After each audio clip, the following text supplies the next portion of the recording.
What you're about to hear was never meant to happen. For months, I searched every city, every highway, every airport, every corner of the earth, looking for a single human being, just one. But then I discovered something far more terrifying. The world wasn't becoming empty. The world was forgetting us. Nature was erasing humanity. And the worst part, it had only just begun. Because what happened next made me question everything I knew about being human, if I truly was the last person alive. Then I was about to witness the death of civilization itself. Months had passed since the disappearance. Not days, not weeks, months. And during that time, something changed, not just in the world, in me. The search had become a routine: wake up, travel, look for survivors, find nothing, repeat. At first, every empty city felt shocking. Now it felt normal, and that terrified me. Because the human mind can adapt to almost anything, even loneliness, even silence, even being the last person on Earth. One morning, I climbed to the roof of the tallest building I could find. From there, I could see everything: miles of streets, thousands of buildings, an entire civilization stretching toward the horizon.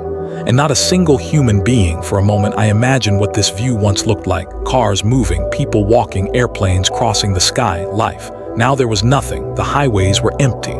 The airports were silent. The cities were motionless. The world had become a museum, and I was its only visitor. Then I noticed something strange.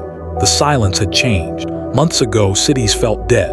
Now they felt alive in a different way. Birds nested on skyscrapers, animals crossed roads without fear, trees pushed through cracked pavement. Nature was moving back in, slowly, patiently, relentlessly. The world was healing, and humanity was not invited. I remember standing there, staring across the skyline, thinking about everything humans had built: the towers, the roads, the bridges, the monuments. Generations spent creating them, sacrificing for them, dreaming of them. Yet now, without people, they meant nothing. A city without humans is just concrete. A road without travelers is just asphalt. Civilization had never been buildings. Civilization had been us. And now we were gone, at least.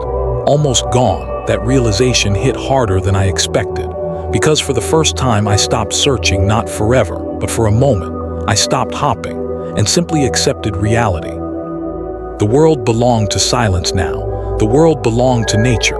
The world no longer belonged to humanity. But that wasn't the strangest thing I discovered, because 3 weeks later, I found something impossible, something that would change everything I thought I knew about survival. And it was the first sign that Earth was becoming something entirely new. 3 weeks later, I found something impossible. At least, impossible according to everything I thought I knew. It began on a highway. A road I had traveled many times before. Months earlier, it had been covered with abandoned vehicles, cars, trucks, buses, a frozen snapshot of humanity's final moment. But now, something was different. Plants were growing everywhere, not small weeds, entire patches of grass, vines wrapping around vehicles, roots breaking through asphalt. And for the first time, I realized something terrifying. Nature wasn't waiting. Nature was already taking over. I left my vehicle and walked forward. The silence felt different. Not empty. Alive. Birds filled the sky, insects buzzed through the air, animals moved freely through places that once belonged to humans. The world was changing faster than I had imagined. Humanity had spent centuries shaping the planet. Yet in only a matter of months, nature had already begun undoing our work. And this was only the beginning. I continued traveling. What I saw became more shocking with each passing week. Parks expanded beyond their boundaries. Roads cracked apart. Buildings showed signs of decay.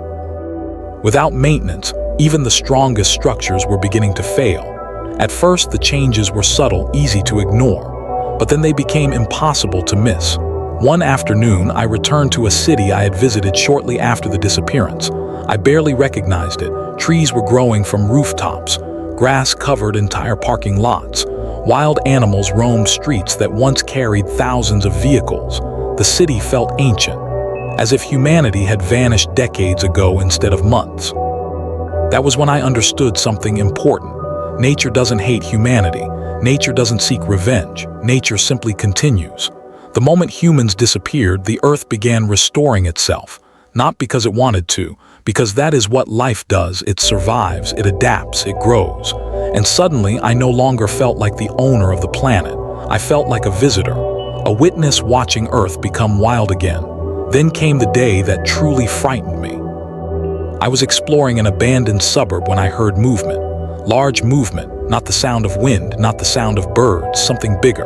My heart immediately began racing. For a brief second, hope returned. Maybe another survivor, maybe another human. I followed the sound carefully, moving between abandoned houses, listening, waiting. Then I saw it. A herd of deer, walking calmly through the middle of the neighborhood. They showed no fear, no hesitation, no awareness that this place once belonged to people, because to them it didn't. Human civilization was already becoming a memory, and nature was writing a new story.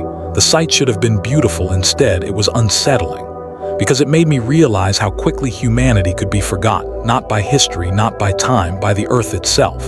The world didn't need us. The forests would grow, the rivers would flow, the oceans would rise and fall. Life would continue, with or without humanity. That night, I couldn't sleep.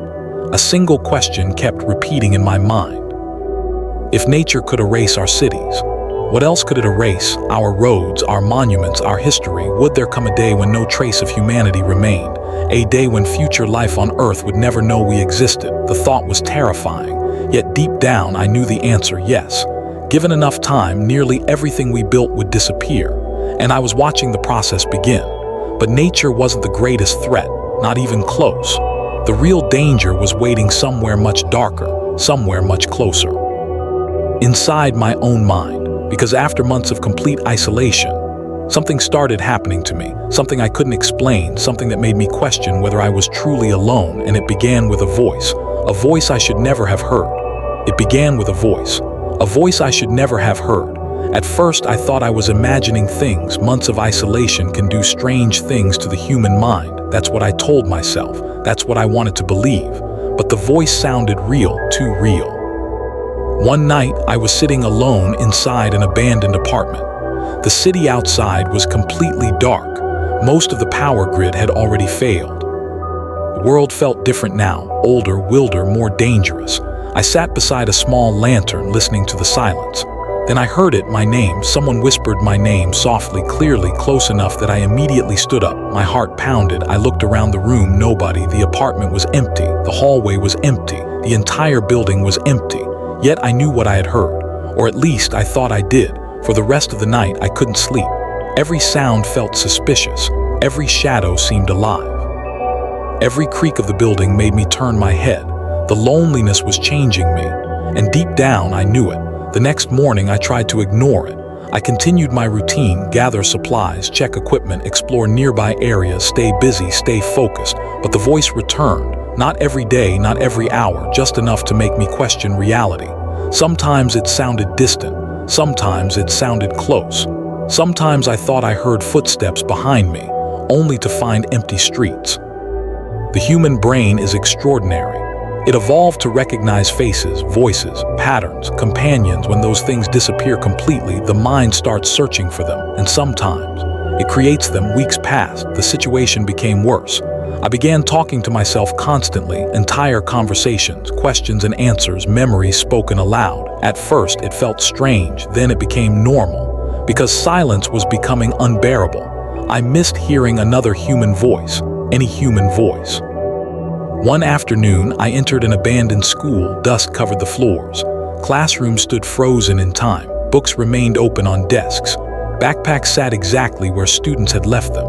I walked slowly through the building. Then I heard laughter, children laughing. For a brief moment, I froze. The sound felt impossible, yet unmistakable. I followed it, room after room, hallway after hallway. The laughter seemed to move, always just ahead, always out of reach, until finally it vanished, gone, leaving only silence behind. I stood there for several minutes, trying to understand what had happened. Was it real? Was it a memory? Was my mind beginning to break? I didn't know. And that uncertainty frightened me more than anything, because surviving alone isn't just a physical challenge, it's a psychological one. Humans are social creatures. We need connection. We need conversation. We need other people. Without them, the mind begins drifting into dangerous territory. Soon I started noticing other changes. I forgot things more often, lost track of time, spent hours staring into space. Some days felt incredibly short, others felt endless. The calendar stopped feeling important. Weeks blended together. Months blurred into one long stretch of loneliness. I began wondering something terrifying. What if I survived physically, but lost myself mentally? What if isolation destroyed me before hunger ever could? The possibility haunted me. Then one evening, something happened that truly terrified me. I was sitting on a rooftop watching the sunset. A routine I had repeated countless times. The sky glowed orange. The city below remained silent. Then I looked down and saw someone standing in the street, a person, a human figure. My heart nearly stopped. After all this time, another survivor. I jumped to my feet, shouting, waving, running toward the stairs. For the first time in months, hope exploded inside me. I rushed into the street, breathing heavily, looking around. But there was nobody there, no footprints, no movement, nothing. The figure had never existed. It was an illusion, a trick of the mind, a desperate attempt by my brain to create what it needed most, another human being. That night was the hardest night since the disappearance, because for the first time I understood the truth.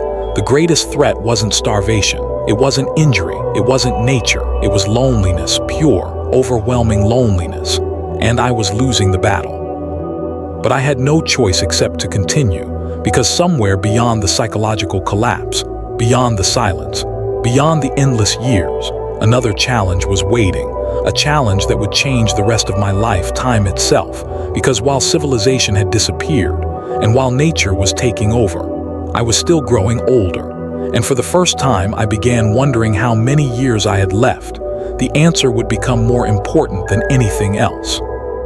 Because humanity's final chapter had entered a new stage, and there was no turning back. Years passed, not months, not seasons, years. The world that once belonged to humanity was becoming unrecognizable. And so was I. The man who had searched desperately for survivors was gone. The man who expected answers was gone. The man who believed someone might still be out there was gone. In his place stood someone else, someone older, someone quieter. Someone who had learned to survive in a world without people. I had stopped counting days long ago. The calendar felt meaningless. Birthdays meant nothing. Holidays meant nothing. Time itself had changed. There was only sunrise and sunset again and again. The rhythm of a planet that no longer cared about human schedules. One morning I looked into a mirror and froze. Gray hair, wrinkles, an older face staring back at me. For a moment, I barely recognized myself. Realization hit harder than I expected. I wasn't just surviving, I was aging. And there would be no one to grow old with, no friends, no family, no children, no future generation.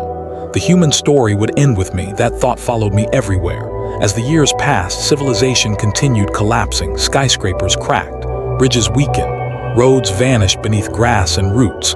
Entire neighborhoods disappeared beneath forests. Nature had become unstoppable. What once seemed permanent now looked fragile. The tallest buildings on Earth were losing their battle against time. The greatest cities humanity ever built were becoming ruins, and I was there to watch it happen. One afternoon, I returned to a city I had visited during the first year. I could hardly believe what I saw. Trees grew through buildings, animals moved through streets without fear. Vines covered entire skyscrapers. It felt less like Earth, and more like another planet. A world where humanity had never existed, a world reclaiming itself. I stood there for hours, watching, thinking, remembering, because memories had become my most valuable possession. There was nobody left to share them with, nobody left to remember the old world, only me, the final witness. Sometimes I wondered what would happen when I died, not to my body, to our story. Who would remember humanity? Who would remember our achievements, our music, our art, our discoveries, our dreams? The answer was simple: nobody. The moment I died, human memory would die with me. And that realization was terrifying. It meant every conversation, every laugh, every tear, every triumph would vanish forever, as if humanity had never existed at all. The weight of that responsibility became heavier each year. I started recording messages, thousands of them, stories, memories, observations, anything I could think of. Not because anyone would hear them, but because I couldn't bear the thought of humanity disappearing without leaving a final voice behind.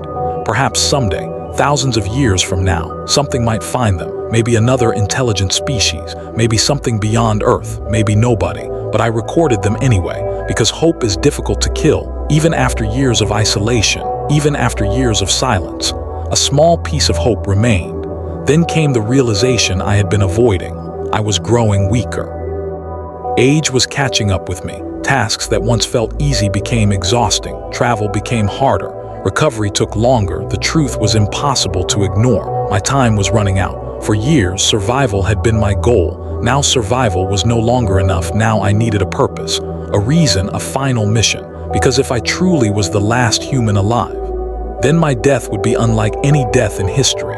It would not just be the end of a life. It would be the end of a species, the end of humanity itself. That realization changed everything. For the first time, I stopped thinking about survival and started thinking about legacy. What final message should humanity leave behind? What final words should represent billions of lives? What final truth deserved to survive after we were gone? I didn't have the answer yet, but I knew I had to find it because somewhere ahead, beyond the ruins, beyond the silence, beyond the final years, humanity's last day was waiting. And it was closer than I wanted to believe. Humanity's final day didn't arrive with explosions. There were no alarms, no warnings, no dramatic countdown. The end came quietly, like a sunset slowly fading into darkness. By then I was old, very old. My hair had turned white. My hands shook. Every step required effort. The world around me had become almost unrecognizable. Forests covered cities. Roads had disappeared. Skyscrapers stood like ancient ruins swallowed by nature. The earth looked alive, yet humanity was dying, and I was all that remained. One evening I climbed a hill overlooking what was once a great city. Years ago, millions of people lived there. Now trees stretched across the horizon, birds filled the sky, animals moved through places once ruled by humans. There was no sign that civilization had ever existed, only fragments, ruins, ghosts of a forgotten age. I sat down and watched the sunset. The same sunset humanity had watched for thousands of years. Kings had watched it, farmers had watched it, scientists, artists, children, lovers, dreamers, billions of eyes had looked at sunsets before me, and now, only one remained. For a long time I said nothing. I simply watched, listening to the wind, listening to the world continue without us. Then a thought entered my mind, a strange thought. Maybe humanity was never meant to last forever. Maybe nothing is. Every empire ended, every civilization ended, every species eventually disappeared. Perhaps our fate was always the same. What mattered wasn't how long we existed. What mattered was that we existed at all, for a brief moment in cosmic history. The universe became aware of itself through us. We explored, we learned, we dreamed, we loved. We looked into the stars and asked questions, and that alone made humanity extraordinary. Tears filled my eyes, not because I was afraid, but because I finally understood something. The value of humanity was never in our buildings, never in our technology, never in our achievements. It was in our experiences, the friendships, the families, the moments we shared. Those were the things that mattered, and somehow, knowing that brought peace. Night fell, the stars appeared overhead, brighter than I had ever seen them, without cities, without pollution, without civilization. The sky revealed its true beauty, millions of stars, countless galaxies, an endless universe stretching in every direction.